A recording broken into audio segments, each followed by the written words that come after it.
Bonjour à tous, bienvenue sur Liberté TV. Je suis ravie de vous retrouver pour une nouvelle émission Les coulisses du voyage.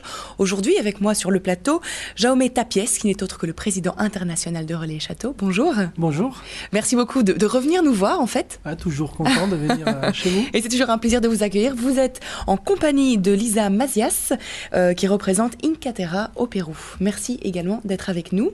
Alors, on va commencer peut-être par rappeler la philosophie de Relais et Châteaux qui est bien connue, mais il y en a encore malheureusement qui n'en ont pas entendu parler. Bon, on va leur en parler. Voilà, tout à fait. Donc, Relais Châteaux, c'est une famille d'hôteliers et des chefs qui a commencé en 1954. En France. En France, quand 7 hôteliers ont décidé de recommander à ses clients de voyager autrement, de ne pas prendre l'autoroute, de prendre les petites routes de France et s'arrêter dans les différentes régions pour goûter ce qu'il y avait de mieux dans sa gastronomie, les beaux lieux qu'on trouve en France, l'accueil magnifique des différentes régions.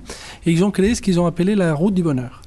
Et après, ce concept, c'est devenu le Relais Châteaux. Mais cette route du bonheur est rentrée d'abord en Belgique, d'ailleurs, il y a exactement 50 ans.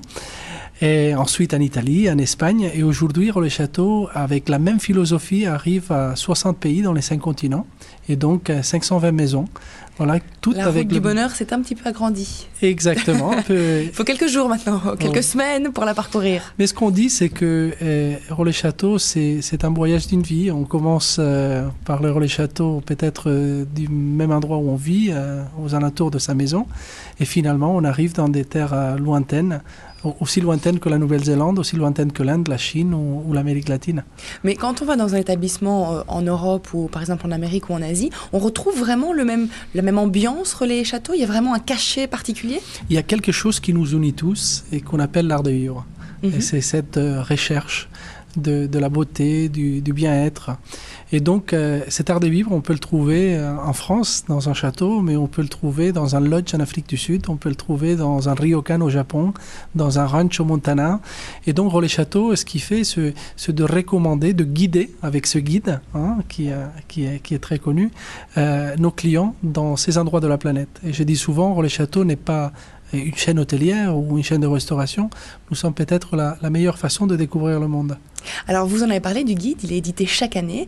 Alors, ce qui est important de dire, c'est que quand on arrive dans le guide, c'est pas acquis, puisque chaque année, il y a des personnes, des hôteliers qui disparaissent du guide. Oui, tout à fait. Il y a chaque année des maisons qui arrivent, mais il y a aussi des maisons qui doivent sortir. Nous avons des critères de qualité qui sont contrôlés par presque une dizaine d'inspecteurs qui voyagent tout le temps pour voir les nouvelles maisons, mais aussi les maisons qui font partie de Relais Châteaux.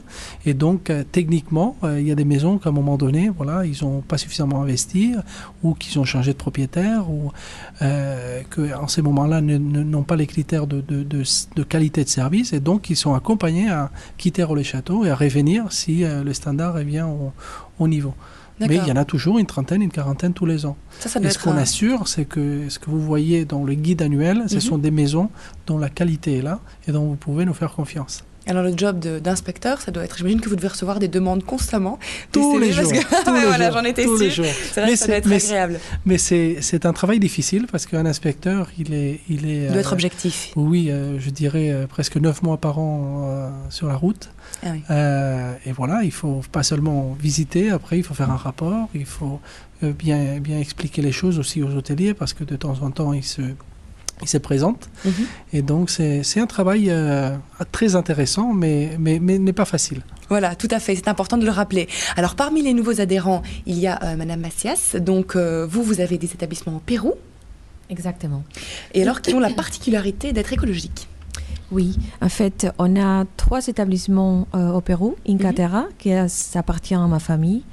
Et on a développé des expériences authentiques. Ça veut dire on essaye de montrer ce qu'il y en a de mieux dans notre pays, dans 3 régions très différentes.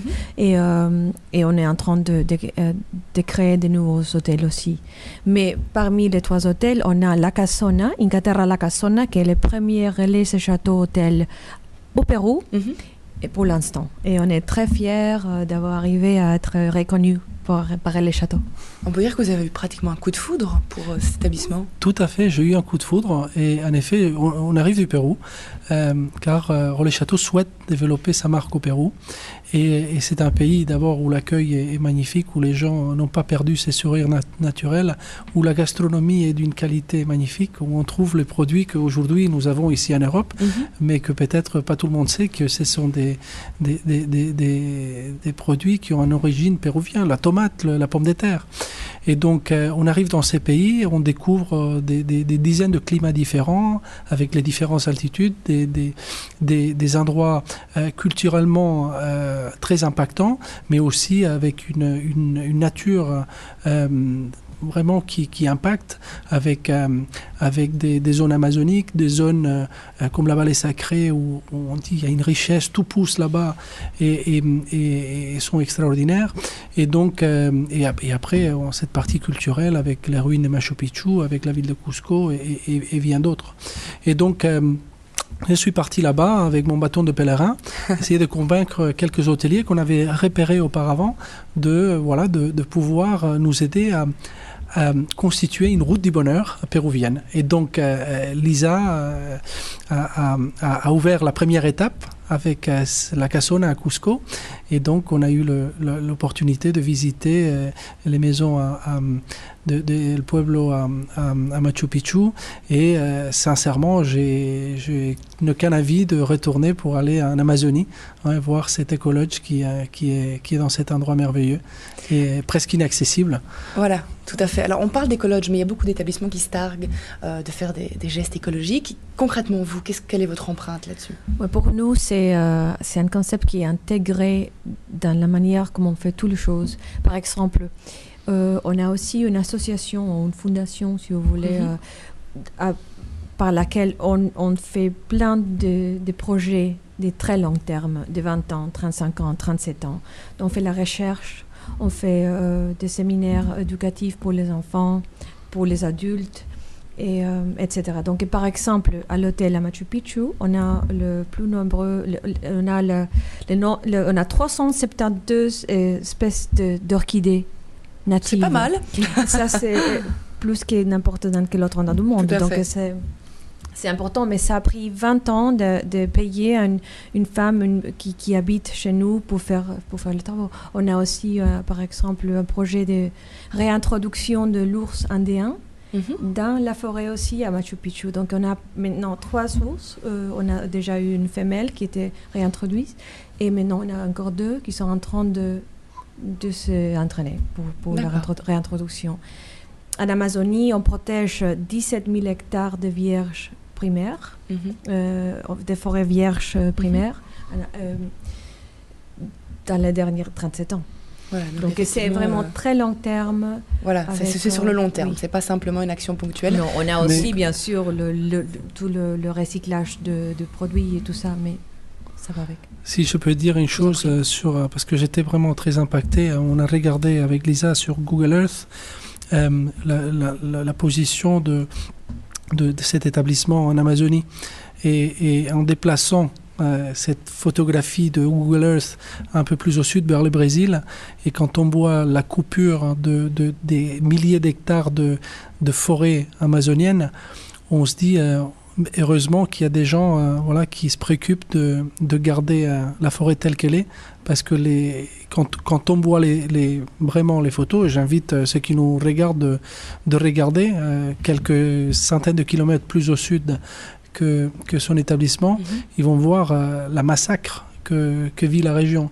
Et donc, c'est important de pouvoir soutenir des projets, des gens qui aiment la région et qui font tout le possible pour la garder. Et de sensibiliser les touristes qui viennent aussi, qui viennent vous rendre service, qui viennent vous rendre visite plutôt. Alors là, on parlait du développement en Amérique latine. Est-ce que le but de Relais Château, c'est de devenir complètement international et d'avoir un établissement dans chaque pays? Alors, nos fondateurs, en 1954, ils ont fait un guide. Et dans ces guides, sur la couverture, c'était marqué « La route du bonheur fera un jour le tour du globe ». Donc, nos fondateurs voulaient déjà arriver partout. et le conseil d'administration actuel, et moi à sa tête, nous avons souhaité vraiment faire le tour du globe. Donc par première fois, on est arrivé en Inde, on est arrivé en Chine, on est arrivé en Nouvelle-Zélande. Maintenant, c'est l'Amérique latine, mais on explore le Guatemala en ce moment, l'Europe de l'Est, où c'est un peu plus difficile parce qu'il n'y a pas que faire un hôtel. Il faut ensuite trouver les gens, les former. Et donc, c'est du travail et on se rend compte qu'en Europe, voilà, notre système de formation est très rodé, mais ce n'est pas partout dans le monde. Mais notre vision, c'est vraiment de pouvoir guider nos clients partout où il y a vraiment un intérêt de beauté culturelle et où quelqu'un peut avoir cet art de vivre d'une façon donnée en respectant la culture du pays. Alors vous avez parlé souvent de la gastronomie, on a l'impression que c'est vraiment une place de choix pour Relais et Châteaux, que c'est vraiment un élément important en plus de tous les autres aspects. À ce propos, vous avez organisé le deuxième événement avec 45 grands chefs. Tout à fait. Relais Châteaux se développe dans le monde toujours autour d'une expérience gastronomique. Et donc, certains des meilleurs chefs de la planète sont membres de Relais Châteaux. Et chaque année, nous faisons une rencontre spéciale avec ces grands chefs. L'année passée a eu lieu à Versailles, qui est peut-être l'endroit où la gastronomie telle qu'on la conçoit aujourd'hui est née. Et on a fêté que l'UNESCO avait inscrit la cuisine française dans le patrimoine immatériel de l'humanité. Cette année, on part aux États-Unis. Et nous sommes partis aux États-Unis et 45 chefs ont fait la cuisine ensemble et ils ont profité du meilleur du terroir américain pour régaler ces convives, des gens très connus comme Richard Gere et comme bien d'autres qui étaient là. Un bel ambassadeur. Un bel ambassadeur de Relais Châteaux, pour aussi aider une œuvre qui s'appelle City Meals on Wheels et qui donne à manger à des gens qui n'ont pas la chance de pouvoir venir dans nos restaurants. Voilà, donc en plus de tous les services, vous rendez service aux personnes qui ne peuvent pas venir dans Relais et Châteaux. Est-ce qu'on peut dire que c'est pour les personnes aisées, vos établissements, ou au contraire, c'est tous les budgets ? Je pense que c'est pour presque tous les budgets. Il y a des gens qui peuvent venir dans un Relais Châteaux et rester 2 mois. Mais on voit de plus en plus, et notamment des jeunes, qui vont se faire plaisir pendant un soir, 2 soirs, et que même s'ils sont dans un voyage qui leur porte dans une région du monde, ils disent voilà, ce soir, on va aller dans un Relais Châteaux. On va se faire plaisir. On va se faire plaisir, on va bien manger.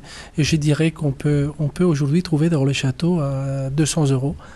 300 € si on compte les repas. Et je pense que voilà, beaucoup peuvent y arriver. Et en tout cas, ils ne seront pas déçus. Voilà, ce sera la note positive pour terminer cette émission. Merci beaucoup d'avoir été avec nous. Merci également d'avoir été avec nous. Les 2 sites internet, donc relaieschâteaux.com ainsi que incaterra.com, s'affichent en ce moment au bas de l'écran si vous souhaitez des informations sur les établissements au Pérou ou tout simplement sur les très très nombreux établissements de Relais et Châteaux. Merci beaucoup d'avoir été avec nous. Merci. On se retrouve l'année prochaine pour le nouveau guide alors. Nous serons là. Ok, parfait. Merci à vous de nous avoir suivis. Très bonne suite de programme sur Liberty TV.